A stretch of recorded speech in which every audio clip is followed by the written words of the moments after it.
Machine करिछि आत्महत्या robot उपरे कार्य चाप थिला अधिक सेही चाप जोगु जीवन हारिछि से चलिछि सुइसाइड जांच।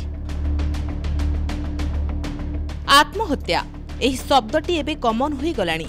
खबर कागजर प्रथम पृष्ठारु शेष जाए हेउ कि टीवी रे प्रसारित हेउथुबा दिन तमाम रो गोटिए खबर हेउ केउठी ना केउठी आत्महत्या खबर देखिबाकू बा सुनिबाकू मिलुथुबो। वर्तमान समय खबर शिरोनामा पलटिछि आत्महत्या। किए ऋण पाई चरम निष्पत्ति नेउछि तो पुणी किए सामान्य कलहरु सुइसाइड करुछि। केवल भारत नुहे सारा विश्व रे एहा एक व्याधि भली माड़ी चलिछि। प्रतिदिन हजार हजार संख्यारे आत्महत्या खबर सामना को आसुछि। हेले टेक्नोलोजी सुइसाइड खबर केबे आपण सुनी नथिबे, मात्र एभली किछि खबर सामना को आसिछि जहा आपनकु निश्चित भाबरे विब्रत करिवो। कारण मनिष नुहे रोबोट करिछि आत्महत्या। एठी प्रश्न भी आपणक मनरे उंकी मारुथुबो, गोटिए जंत्रांश किपरि सुइसाइड करि परिबो। आमे भी प्रथमे चकित होई जाइथिलु, हेले खबरटी सत। दक्षिण कोरियारु एभली एक घटना आछि सामनाकू। सेंट्रल साउथ कोरियार नगरपालिका एही सुइसाइड नै घोषणा मध्य करिछि। मनिष दिनकु दिन आधुनिकर छापरे टेक्नोलोजी को आपणे सारलाणी। वर्तमान समय दैनंदिन जीवनठू नहीं कार्यालय पर्यंत टेक्नोलोजीर बहुल व्यवहार बढ़ी। सेभली पाश्चात्य देश में जंत्र मानव बा रोबोटर व्यवहार बढ़ी। तेबे रोबोट पाखरे कौन मनिष भली आवेग रही? बोधे हाँ, नहले रोबोट किपरि सीढ़ी कसी आत्महत्या कला। सोशल मीडिया रे घटनाटी भाइराल हेबा परे अनेक यूजर कहिसंती अधिक कामचाप जोगु एभली करि पारे, जदिओ एहा केते सत ताहा जणा पड़िनी। दक्षिण कोरियार गुमी सिटी काउंसिल सरकारी कर्मचारी भाव काम करुथिला एही रोबोटटी। यह देशर प्रथम रोबोट थिला जे कि कर्मचारी भली काम करुथिला।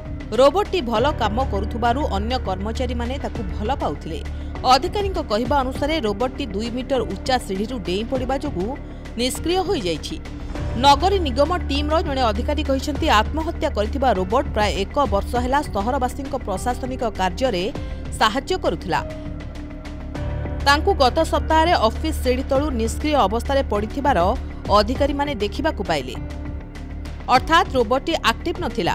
प्रत्यक्षदर्शी कहिसंती रोबोटटी सीढ़ी पड़िबा पूर्वरु एणे तेणे बुलुथिला, अति अजब आचरण करुथिला। लागुथिला जेपरि रोबोट सहित किछि गड़बड़ होईछि।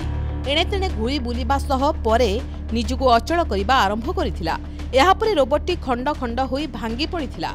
परिस्थिति को नहीं जांच चली। यह छड़ा कुहा जाउछि रोबोट को अत्यधिक काम दिया जाउथुबारु से किछि दिन हेला चापरे थिला। तेबे रोबोटर समस्त स्पेयर पार्ट को एकत्रित करा जाइछि। एहाकू डिजाइन करितबा कंपनी विश्लेषण करिबो। अन्य जने अधिकारी रोबोटर सुइसाइड को नहीं दुख प्रकाश करिसंती। एही रोबोट को कैलिफोर्नियार एक बियर रोबोटिक्स द्वारा विकसित करा जाइथिला। रोबोटटी सकाळ 9 टारू संध्या 6टा जाए अनवरत काम करुथिला, जहाकी एक विरल क्षमता।